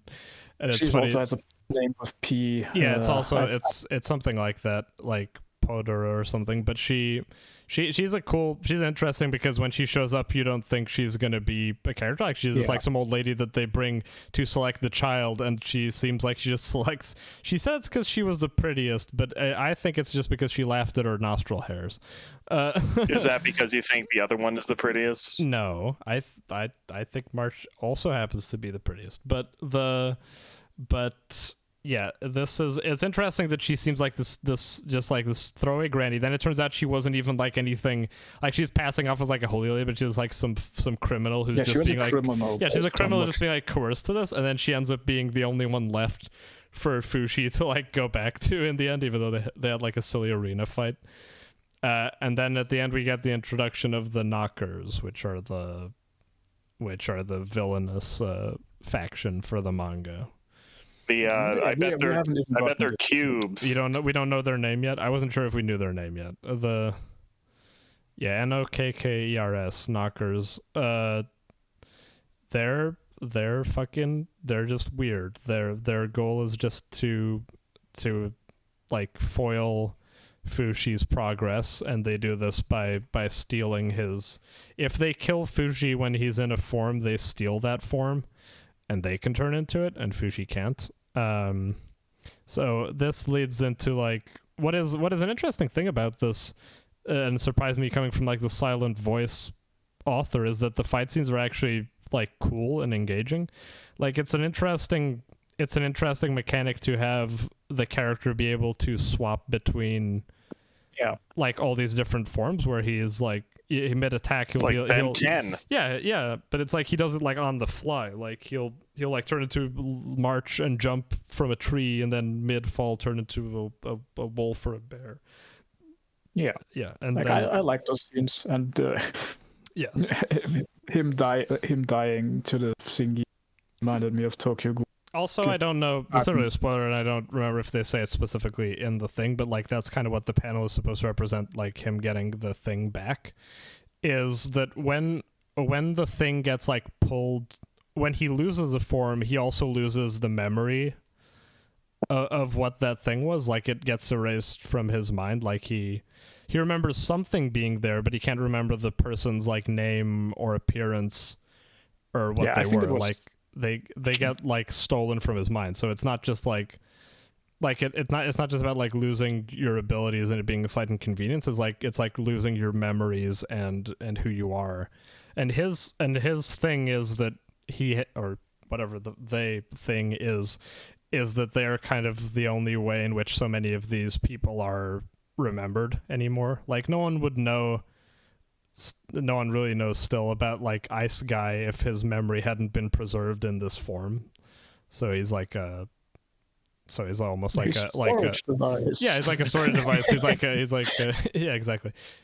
Is like a time capsule for all these things across the ages. Yeah. God or whoever kind of implies that's the point. Yeah, he's kind of trying to collect like, yeah, it kind of reminded me of like Futurama, like Beyond the Green Yonder, where they have like the weird manta ray thing that preserves all extinct species. Yeah, and the knockers are bad because they take the thing. So yeah, that was the stopping point I chose. We have our initial emotional things. We had our characters die, and now we have our bad guys. And who knows? Yeah. I talked about, or I mentioned that I'm interested in the cosmology because this stretch ends with literally like the creator of the orb showing up and interacting with him. Oh yeah, and I enjoy that. Yeah, the narration we have been having along the way is literally that the hooded figure talking to us. Like at a certain point, I enjoyed that. I think it already happened, but it's like there is a point where he is like narrating, and then Fushi walks up to him and he's like, "Oh, here he is." Like it says that in the square like speech bubble of the narrator. So it's like he's like, oh, like he's in media res like interacting with the thing, but he's been our narrator because he's like a weird omniscient cloaked figure. Yeah. Yes, that's like. So you find the concept intriguing, like the. Yeah, I don't know. I mean, the problem with that kind of like coming up with stuff like that is you better like there's a lot of people will be very annoyed if like the answer isn't a good payoff. You know, like like Dr. Stone and stuff like that has like a very like where a lot of the appeal is supposed to be like the mystery, like you know, like who caused this and why, and you want, if the answer isn't fully satisfying, then people are going to feel. So I don't know what the answer is about who this guy is or why he made Fushi really, or why this is happening now. But I have hopes that it will be a cool, satisfactory answer. Yeah. Yeah. Okay. Well, if everyone seems interested in the next arc, that's good, because that was my main purpose with this initial bit. It's a bit slower to start, but you'll see the next arc I really like the dynamic of it and all the characters from that. So I'm excited for everyone to read that. The next stretch will be a bit bigger, I imagine. Yes. Okay. So what did we read next, Green? We read what? Oh, it sounded like never mind. I guess I misheard. We read Strongest Man Kurosawa, and we finished. Yay! Are you finally glad to be rid of it? I am. Thank God. I don't have to read this drivel anymore. No, I'm kidding. Yeah, it was a good ending. I mean, it didn't really change my opinion of Kurosawa in any way, but it was an adequate ending. I don't really get the whole best ending ever thing, but it's no Muramasa. Because it is what Green strives for. Well, yeah. Well, that was the whole thing I was thinking of. It's like I will never like this as much as Green because I'm not Green. Like this manga was made for him. Yeah. I could never be such a failure as to relate to this manga that much. So I'm like thankful that I don't like this more. No, I'm kidding. I guess too much that it would mean you. I just don't see myself in him as much. I think that's a good thing. I mean, are you meant to relate to him? Like, if you reach, but if you reach that point, isn't it over for you? Yeah. I mean, what is the author telling you? That, like, I want to make a manga for all the people who it's over for. I mean, I think that actually is kind of the point. Okay, well, I'm glad you got one, dude. Yeah. Are you mocking me? So this is what it's like to be green, I say, horrified, never wanting to feel like this again. That's exactly what it's like to be green. I was like wondering, or I had this, for me, interesting thought. Like, we see often that Kurosawa is inspired by like or sayings and other stuff, and I was wondering what would happen if Kurosawa was reading Kurosawa. That's he would feel, I don't know, like he was stupid, and he would hate him. he would ascend. I don't know. He would turn into an infinite loop. Yeah. I mean, Kurosawa. Oh wait, am I Kurosawa reading Kurosawa right now? We know what would happen. He would start a podcast. True. Oh, okay. Yeah, this is a stretch with Kurosawa. Is it ever? Where, yeah, I know. Where I think it actually becomes like spiritually compelling and like a statement on, this is what life is, man. Okay. Because it's in a weird way it's the worst part of the manga, in the sense that like it's very straightforward. There's not a lot of hijinks in it. It's less zany. It's maybe the least Kurosawa part of it, but that's also part of the point. But it's also the best part of the manga because I think it ties things together so incredibly well. It was an adequate escalation of the. It felt like a logical conclusion to everything we've had so far.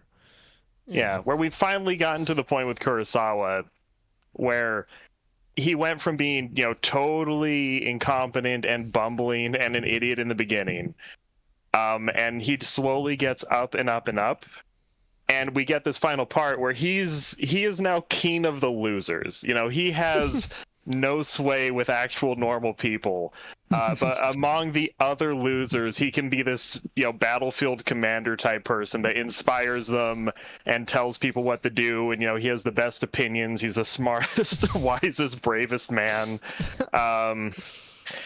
And yeah. Well, we started out with him realizing he's wasted his life. Well, it comes to a realization that, like, becoming embroiled in a bunch of, like, hooligans attacking you on the streets and then ridding yourself of that issue is not, in fact, in any way progressing anything in your life. It's it feels like a big accomplishment, and he gets really drunk, but then he's like, well, I'm just like where I started. I've done nothing. All I've become is like more savvy at getting beat up, which I mean is a valuable skill, but really it doesn't change anything about his bitchless, moneyless, fameless existence. He does a metaphor where he talks about like human life in terms of the 24-hour day, and how it's almost time for work to end for him. Yeah, it's 3 p.m. Which is really early in the day still. Yes. Well, for you, I'm before. I'm before 10 a.m. Man, this is great. I'm just a little past 10 a.m. I'm getting a little nervous. I'm past 9. Yeah. I do love the clock. I do love the clock metaphor. Because that is, I used to do stuff like that all the time, and I guess I still do a little bit, but I have totally thought about, like, you try to come up with some system that perfectly explains your situation and rationalizes it. It's a very real thing, I think. Sure. Kurosawa, he realizes, because this is after him having a fun night out with his friends and everything, where he's going to the job site and everyone likes him. They remember all these cool adventures they had together, fighting the teenagers and, working their way up in the world. He's settled into a dynamic. They've even calmed down the problem with the Kurosawa gang and people thinking that he's this badass that's, you know, too distant to be approachable. Yeah, He's just settling into a bro nice, now. comfy, good life that, again, Kurosawa in chapter 1, if you would have told him this could have been his life, it would have been the most incredible thing. Like, it would have been a dream come true. But now that he's actually here, he looks left and looks right and goes, yeah, this is just not good enough. Like, I'm not satisfied with this. I'm never going to be satisfied with this. Yeah. Like, why? What was the point of getting so much better if I didn't get where I actually wanted to be? Well, we got a great argument between him and a homeless bum, although we don't know it at the time. Where they're just like both like, it's just like two. It's just like someone's inner monologue almost of just having these like two depressed loser sides arguing about whether to basically kill yourself or not. And he's just like, the guy is just like giving him platitudes, but then by the end he moves into just being like, look, yes, you do suck and you have wasted your life. My argument is just you shouldn't give up. You should just like accept that and keep doing what you're doing, because fuck it. Yeah. Kurosawa was like, no, I want to fly in the sky and be a teenager. It's like the reference to the song again, like they always play during graduations. Oh, right. Isn't that Pomp and Circumstance? No, it's however the fucking song goes, Tsubasa. That's Tsubasa Kudasai. That's the Ava, the Ava you 2.0 mean in, one. Yeah. Oh, you mean in Japan, That right? That one. makes a lot more sense. It's also the conversation is perfect too, because it's it's Kurosawa doing that thing that, you know, people like him often do, where he's obviously fishing for sympathy and he wants someone to tell him it's okay, and then he's going to go, no, it's not okay, you don't understand, and the other person is going to graciously go, no, I've done the math and it is okay, it seems bad, but trust me, it's okay. But Kurosawa pushes back slightly and the other guy goes, yeah, you know what, you're right, you're fucked, like, we're finished. I love that. I like it's that over. bit where he goes like, the other guy tries to comfort him, like, you're not old, and then he goes, I was like, yes, I am, and he's like, well, okay, you are, but You are old. you are old.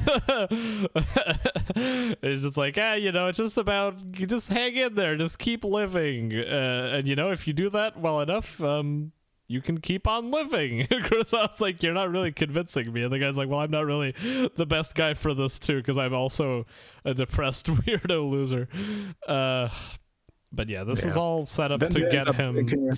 He gets way too much, and he wakes up in a homeless. He's in a homeless camp, and this is where it turned into. I guess it didn't, because this came first. But the Yakuza like a dragon starts exactly I was like thinking this. Seven Samurai, but well, no, obviously that's the big war thing. But I mean specifically the homeless camp thing, like waking up in a homeless, because that's not the case in Seven Samurai. There's not a homeless camp. No, I don't know about Yakuza, so I didn't catch that. In Yakuza Like a Dragon, the one with the guy with the afro hair, you get like shot by your, I think it's your Yakuza family, like as like a double cross thing.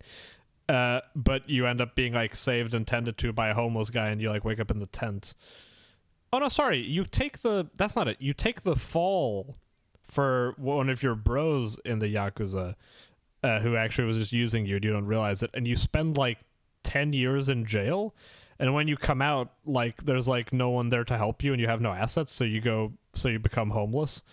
And then in the homeless camp, you meet like another party member, and there's like hooligans who come by and beat the shit out of the homeless, and you defend them because you're a badass ex-Yakuza guy. And I was like, that's very much vibes. And then, yeah, obviously I caught on pretty quickly to Seven Samurai. I mean, Green had alluded to the Kurosawa connection in the name. I will say, I guess it was subtle for him to name it after the director and not any of the characters in the movies, but who would remember the characters other than Japanese people? I remember Sanjuro because that's his name. Yeah. I remember Mr. Yojimbo. Well, his name might be Sanjuro, but it's just a fake name he comes up with. I almost remember the crazy guy's name in Seven Samurai, but yeah. But yes, it turns into that, and I was like, I'm all for this. I mean, they keep doing the samurai thing, illusion. that shot where the hooligans are gonna take his beer, and he says hold on, and he twists the bat out of the guy's hand and holds it. I really like that. That's a really cool drawing, because for the first time he did a really good job of like setting up to this, because every other time Kurosawa has held a weapon, he's always like crying and there's like snot dribbling from his nose, you know, and he looks like, even when he has the spike armor, he's like, I'll fight you, but I'm like also terrified because this is gonna hurt. But now he has done this enough where he just picks up the bat and he just looks at them like with like a really like confident, stern look, and just has like a menacing aura about him. Is like, you fucking he even get catches close it to me, behind I his will head. kill. Yeah, he does. He catches it behind his head, He's doing the twists it. arrow maneuver, Yeah, where he blocks does. the stride looking at it. And it's funny because it's also like, you know, way back when he tried to catch a bat between. Like he would catch a sword, and he got clobbered in the middle of his head and nearly died, or he thought he was gonna die. So that was a good, like, I can find every page but the one I'm talking about. But yes, so that was very cool. And then he beats up gang members, and they realize he's too much man for them, so they're gonna leave and bring their fucking gang over. And Kurosawa's just gonna like he's just gonna like leave at first, right? It's a little, they beg him to like, help. That's what I mean. But at first he seems like he's just gonna like walk away, and they're like, "Hey, hang on, you can't just walk away. You just like incurred the wrath of all the guys." And he's like, "I guess so." Yeah. Fair enough. Okay, let's all. Yeah. Fine. Then we go through the whole thing where Kurosawa tries to help, and then the homeless people are bitching out. Yeah, we have a big. And they're the ones wanting to cancel. That was almost the meat of the stretch. Was like an extended like. Almost like a war council between every faction of the around here, just like talking about what the logistics are of like running away versus staying and trying to fight or apologizing, and then like and then him just having to constantly wrangle these guys, even when you think stuff is going on. Like when you think the ball is rolling, people start trying to drop out of the fight. Yeah. Like it makes sense, because it's like the whole like. What's humorous about it is that he is trying to inspire and get together a bunch of people who the entire concept of why they're here is that they have zero confidence and ability, and that's why they're like living in a homeless camp. And they're all like, not on top of that, they're all like weak and malnourished because they don't eat very well, obviously. So they're just like a bunch of scrawny elderly weaklings who don't know how to fight versus a bunch of young hooligans. And he's like trying to inspire them when they every single thing he says they go and he rolls over on his legs comically. Yeah, it's the hardest we actually see like the more or less hidden talents of Kurosawa again in this stretch, where he has really good like knowledge of all this sort of tactical stuff. Yeah, like, he comes up with stuff really quickly. Of painting the tips of the makeshift spears black so they cannot be seen in the dark, and makes it harder to judge the distance. That's really smart. It is. And then later he had like 2 different contingency plans that didn't even factor into the whole that was really cool. That was funny to me, because I see that as the author kind of saying, listen, I had these other really cool, funny scenes I was going to do, but we didn't have time for all of it. But I just want you to know I did come up with it, so you can be impressed real quick. Yes. Well, he did that kind of stuff in Kaiji too, so it makes sense. Yes, he I mean, I've always enjoyed, we had this with the nail armor thing, but it's funny that a lot of his knowledge still is based on his construction background. Like, the reason he gets like all the helmets from like his construction job almost, and that he would think, he think the spears are always like pieces of lumber. When he uses the pipe, it's like a pipe you would use in like mending and construction stuff, and he thinks to use like the construction gloves so you don't get splinters. Like, it's cool that he just turns this like thing that is seen as just like a lame like dead end job into like a a military thing. And there are very funny allusions during this section to, they keep comparing him to the United States, because he think like initially they're like, oh, he just like comes in and aggresses people with his like remote weapons and his ballistics, and then just leaves when we need his help. And then later when they mention the members who will be who would be like, who would not be fighting, he's like, what are you, the JSDF? Like, you're gonna come here and not join in the fighting, just be here for defense? What the fuck? I like all those like silly military allusions. Yeah. And they're all just construction workers except for Nakame or whatever the fuck his name is. Yeah. Nakane. It's amazing that Kurosawa, he pulls up every resource he's acquired over the course of the manga, and cool. It's just barely enough to work, but it still does work. 5 guys. all his improvised fighting skills, his experience turning random objects into weapons. Oh, he has knowing knowledge. The strongest middle schooler ever, who is also his intel guy. He has like, this isn't spelled out, but his like tactical knowledge of like mapping out the area for protection seems to also be a lot based on his weeks he spent like running away from hooligans and having to figure out like which alleys they can go down and shit like that. That was funny too. Yeah, like he just is he comes up with all these tactical things really quickly. I mean, he is like, yeah, like we said this before, but he is just like, he's not really like super intelligent, but he's like the smartest guy in a land of morons, where he just like like the groups he's interacting with, like delinquents and construction workers, are not known for their brilliance, so him just having a brain in his head makes him the fucking most brilliant man to ever exist. Where he would just remember to use a spear, which also is the Seven Samurai thing, because in Seven Samurai they train the villagers with bamboo spears, and they do kill a surprising number of bandits, because I mean, if you just get like, those scenes are really brutal, but they're satisfying, where it's just like just like a single bandit shows up who's stronger than any of the villagers, but he gets pinned in a corner by 15 spears and gets just stabbed to death and can't do anything. It was the dominant and most effective weapon. No, it's true. It's true. Yeah, I did like that, where Kurosawa was savvy enough to know, spears are better than everything else. Only counterpoint to it is that it is a lot nicer getting hit with like, even a quite long, but it is just like a wooden beam that isn't that heavy, whereas getting hit with a baseball bat, it really hurts. But that's true of spears and swords too. Like, getting poked with a spear often can be not that much of a lethal wound, and if the swordsman can close the distance, he'll slice you in half. So that makes sense.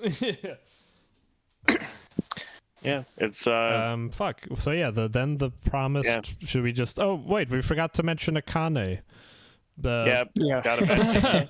If only she'd been born with an Yeah, the demented, tiny, elderly, half-senile woman who can't really walk, whose name almost spells out money, and her entire life consists of making jokes about how if her name was money instead of what it is, people would treat her better. I felt really bad in that panel where he imagines her life up to this point, and you see her like grow up from like a little child and get married, and then we know that she just got like married, and the next day he went off to World War II and fucking died. Yep.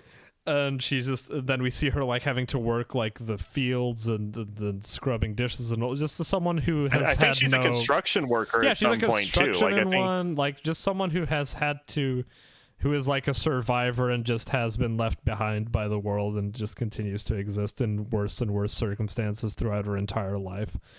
And it's really nice to see that they get along really well with each other. Well, they have a similar kind of thing where their life just keeps getting like more and more opportunities are closed off to them. I mean, she's had it way worse than him for longer, but yes, he takes a shine to her. I like that scene where he goes in and is like very friendly with her and is like smiling and assuring everything will be nice, and then when he closes the tent, he's like, fuck. And they're almost about to call it off, and he runs in front of them with her and is like, "No, we have to do this for this old lady." Yeah, that's like the big part of this arc is like about being a man and what that means. Yeah, that's like, I mean, the entire point of Kurosawa as a story is just like your life needs meaning, and the meaning Kurosawa finally a traditional man, basically. Yes. Yeah, well, the whole thing with Kurosawa, I think it is legit, and it's beautiful in a very sad way, because the whole time he was going through all these struggles and moving through it and moving up, and he never had a real reason to believe that going through these things would result in him having the good life he wants at the end of it. That's just something he kind of convinced himself along the way, although it never really made sense. And then in the end, he gets confronted with, like, no, Kurosawa, you were an isolated person moving through a chaotic, uncaring universe. And all you ever really were able to do is just deal with the problem immediately in front of you and just keep fighting on. And that was the only choice you ever really had. Like, there never was this thing where you follow some plan, or you get X number of karma points and you're suddenly fixed at the end of it. It's just you just keep going until you die, and that's the only choice that people really have. And some people just have things work out for them, and some don't. And he talks about in the battle scene, he talks about how, victory doesn't matter because, there are brave heroes on both sides of it. And, some people do amazing, but they still lose. And some people don't do as well, but they still win. All that really, you can just fight. You just have to keep fighting because that's all you really can do. I like that message of it doesn't matter if you win or lose. It just matters. Fighting in and of itself is of value. Like, that's the... I don't know. It's kind of like it's dumb to bring up, but I just think it of like Yoda when he says like do or do not. There is no try. It's just like the act of deciding to fight is where you've already like succeeded. The outcome doesn't matter because he has a point that it's kind of a win-win, really, because if you fail, like in this case specifically, like you die, so you don't have to worry about the consequences. if you win, then you win. So perfect. Like he's saying, failure breeds success. Like failing over and over again failing is more valuable than not trying. Like not trying, you gain nothing. Actually, fighting, you either gain by winning or losing, just in different ways. So it's. Kurosawa also brings up sort of the idea of duty when he does like his whole caveman thingy. Like even if you fail and die, and like he specifically brings up protecting people. Yes. Even if if you're a loser and you fail and die in the attempt, you still like did your job, you did your duty. Well, you kind of, yeah. Adapted for that. What it comes down to a lot is like being the natural emphasis of like being afraid and playing it safe. You're not that's not a good thing because ultimately you still end up dying. You're just taking a lot longer to die, and the whole time you're just like you're just kind of like suffering and frustrated, and in the end you feel like a you're dying a little bit every day, and then you just die at the end anyway. Well, yeah, exactly. What you've done is just extend, like, all you're doing is buying yourself more time to be alive, but the whole time you're doing it, you're just living like a cowardly, unmotivated, meaningless existence. So might as well die young fighting than just extend yourself as a bum till you're 90. Yeah. I mean, I relate to that. I think he's got the right mindset. Yeah, it definitely inspired me to do things like. I wasn't able to do anything because I went into this podcast, but I guess this is doing a thing. But I was like, after this podcast, I'm gonna get my shit together because Kurosawa told me to. Yeah, I keep thinking after this podcast, I'm going to get a stick and run around challenging my enemies. Yes, that's exactly. That was my thoughts exactly. Oh, Kurosawa. Yeah. Uh, Michi had so many times he could have taken a swing at me last week, but he didn't. He didn't once. He was too afraid. He let the opportunity slip past him like the homeless people well, did. I understand that, like, if Green kills me, it'll be bad for him too. So I'm like, it's, so I'm like, go ahead, punk. Make my day. Yes. Because Fuck. yeah. Anyway, because I'd feel guilty. Sure. I mean, I'll kind of seg into the. Did I just say seg? Fuck me. The big night. Yeah, I mean, I'll kind of transition to the ending of. I see this as the. Yeah, this is Kurosawa's, completion, and it's, the thematic completion of the story.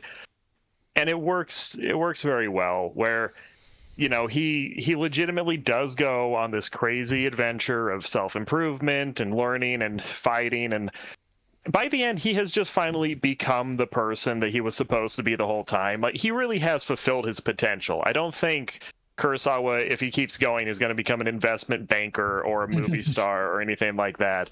But him just being this like really cool, tough guy that people who know him can rely on, that's probably what he was meant to be the whole time. Yeah. And he reaches his completion, and then he just fucking dies. And he gets to serve the purpose that he always probably should have served. You skipped so much. Wow.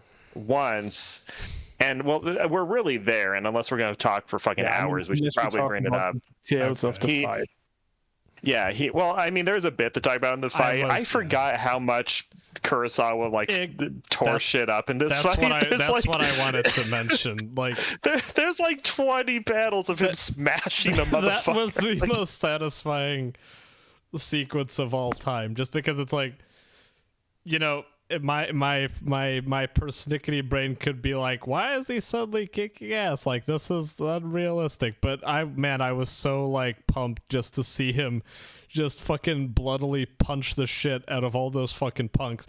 That 2-page panel when he fucking drop kicks that piece of shit right in the fucking head, I was like, yes, go, kill them all. And he just becomes this, they're like, is he immortal? He just becomes this berserker rage monster. And he's fucking gigantic, and he's the greatest man, and he gets the shit kicked out of him, so it works out well. I was this time around I was keeping track of the number of times he got hit in the head, and it was a lot. Well, the whole thing, he's missing his reading teeth this by time the end. He gets kicked in the face. Yeah. Oh, yeah. Reading this time around, that is a good panel. Like, his face is the guy rolls out of frame and coughs and wheezes on the floor. I hope he has lingering concussion damage for the rest of his life, and he dies painfully. Fucking, of course, I was like, we're all human. They're not. Fucking kill them. That's what I learned. Yeah. This time around, I was paying attention, and I wonder if he had the ending plan from the beginning, because Kurosawa has a fixation with getting hit in the head throughout the whole manga. Also, he notices and lingers on it every time it happens or almost happens, and he worries about it. And then in this final fight scene, he's not doing a great job of protecting himself, and he gets hit in the head over and over and over, and that's implied to be, the thing. Did he die from getting hit in the head, or did he die from the poke he got earlier that they kind of dwell on? Because it's really bloody. I wondered if it could have burst something. Like, he's an old man. It could just have like burst an internal organ or something, and he was dying the whole time. I think it's unsayable and say that there's a sequel, which. We can acknowledge that. I've been complaining about the sequel the whole time, and there are many, many, many, many people who really don't like that he tried to do a sequel, because this ending was so tidy and perfect and linked into the themes of the show so well. Not the show, the manga. Odd that we had 2 of the manga so far end with the protagonist dying, and then a sequel series where it turns out he didn't die. That's kind of. Yeah, what was the other one? Tokyo Tokyo Ghoul. Ghoul. Oh, Tokyo. Oh, I yeah, will Tokyo Ghoul. point this out as well because there's like lots of overlap between the endings of both of those series. That's true. Like They both end in a internal- big fight where all the characters turn up at the end. I did think it was weird to me that they didn't show Nakane more, but then it turns out Nakane had like I guess he did fight because he was like bloodied anyway. But it's funny that he ran away to steal the keys of the boss guy. And then he takes the money and still kicks the shit out of him. And then he like runs into the frame when they're all about victory. And he's like, "Hey, I found some money. Let's all get wasted." I was like, "Yeah, this is the Yeah. Get a lot of pizza. This ending, it does feel, on one hand, it feels perfect in ways, but it can feel a little curtailed. I kind of get the impression that he wanted to. It felt a bit like it came out of nowhere, is all. Like suddenly in the last chapter, like, oh, yeah. I don't think he's doing so well, and then just like call doctor, the guy's just like, he's dead, and just like, oh fuck. I mean, it does have a nice inner travel thing where he thinks about that thing. Yeah, the ant getting the critical hit. Yeah. Only. Even if it meant him dying is poignant and cool and based. Yeah, it is cool. I don't know if I needed him to die. Like, it would have been fully within. It would have been fine for him to just like think he's dying and drift off and then just like open his eyes like, oh, I'm fine, because like Kurosawa does like jokes like that all the time, and then his bros would have been like, you fucking moron, you scared us or something. Like, that wouldn't have been weird. It wouldn't have been the end of the world. Yeah. I think it would have been like 15% weaker though. I think him dying actually is good. But I mean, were you expecting him to die? No.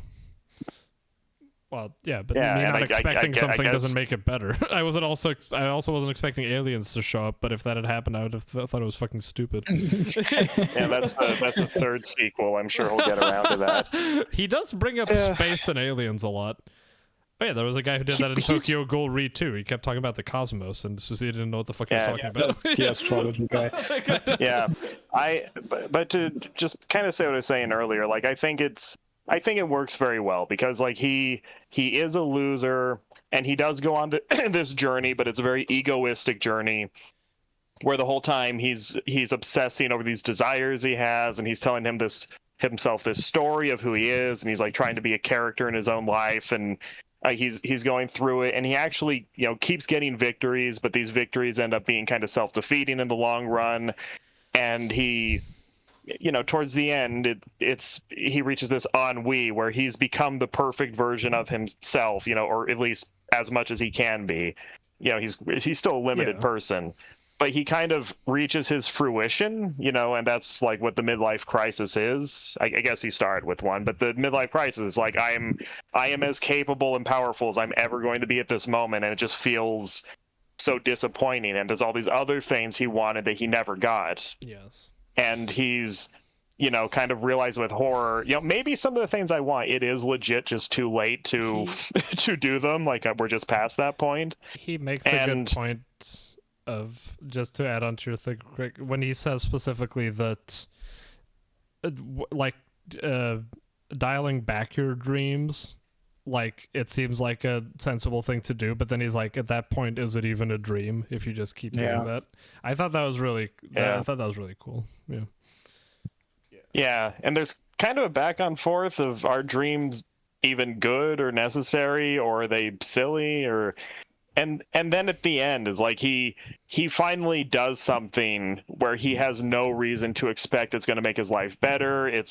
There's no reward. He finally gets to just do the thing that he was born to do, and he just acts kind of this, like, not like godly, but this like kind of ascended generosity where he finally just does something for the sake of doing it without thinking about the reward on the other side. Mm-hmm.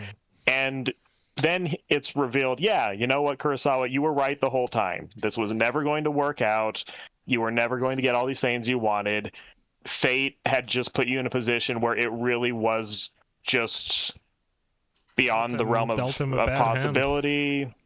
Yeah, it's like, you don't get to choose. It's like the guy who gets shot in the head when he's taken the beach in World War II.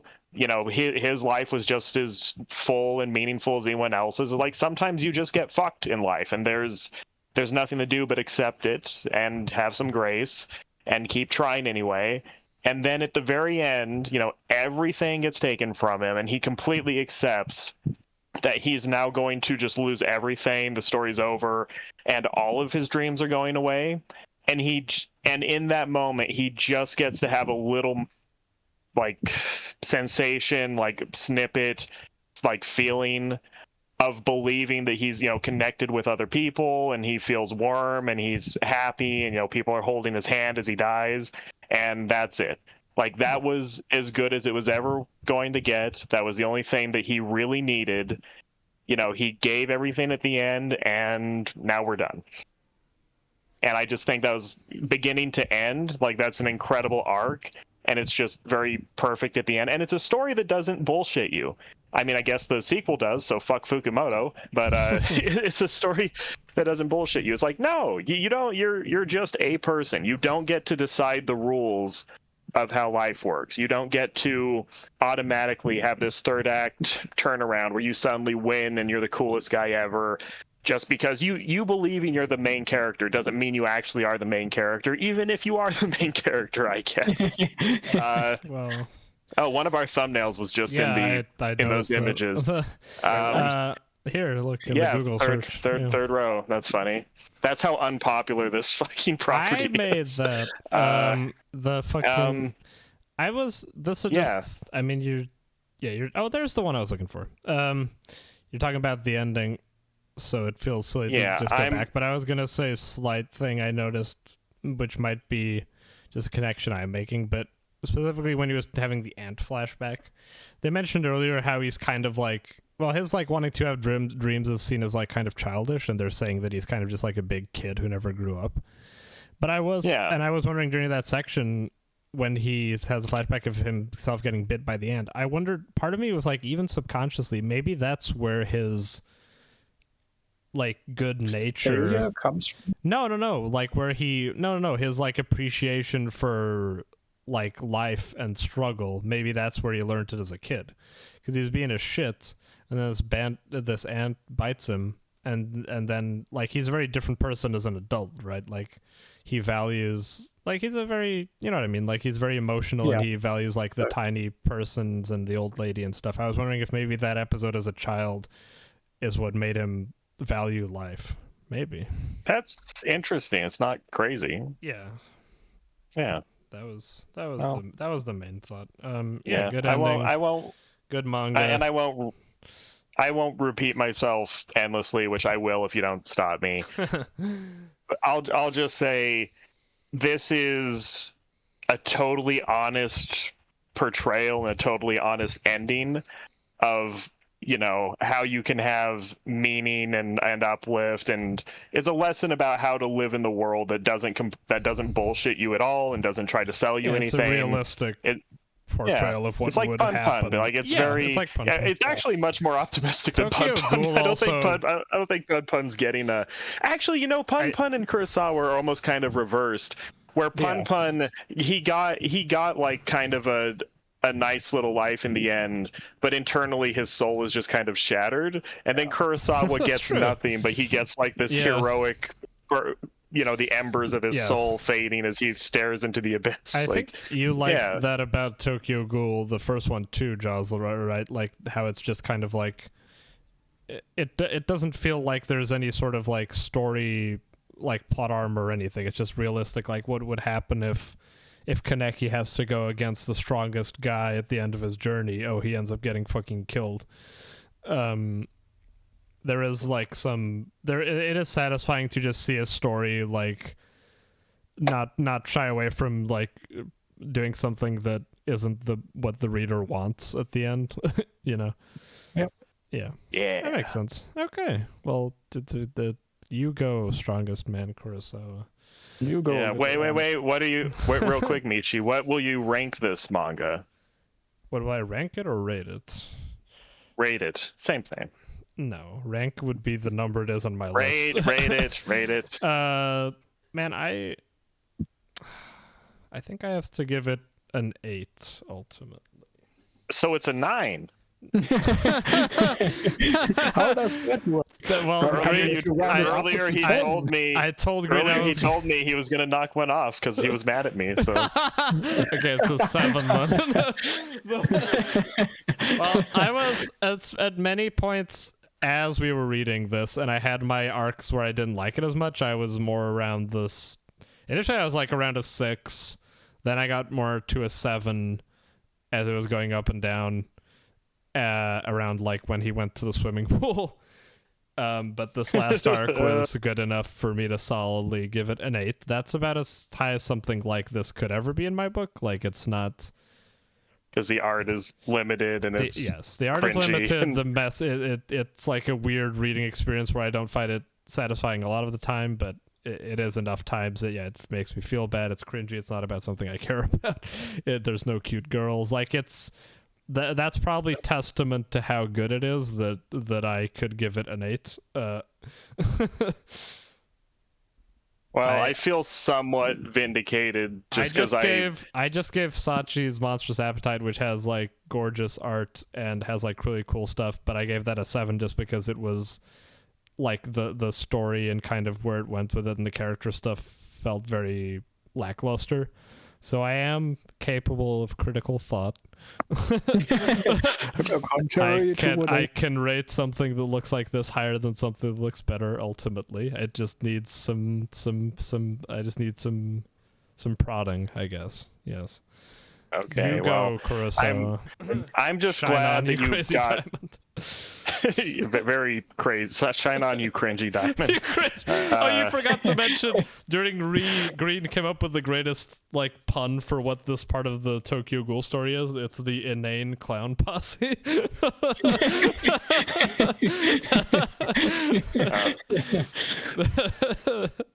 That's the stretch. Yeah. Yes. Well. So hell yeah. And yes, and just to give Jaws a point. Yes, I do see this chapter as like extremely aspirational, and that probably says something about me as a person. Yes. I'm like, what a tragedy that this had to happen. And Green is like, hell yes. Green, you're yes. like have you ever seen that Green text about cyberpunk edge runners where it's like, sees a guy go psycho and die, does the exact same thing, 10 out of 10 writing. That's just what men do. They see a guy like destroy himself in a blaze of glory for no purpose, and are like, me too, please. I'll have what he's having. Yeah. Well, we'll see. Well, are we closing I think this? we're done. I'm curious what we'll read next on Green's End. Oh shit! Right. Fuck. Let's go. Okay.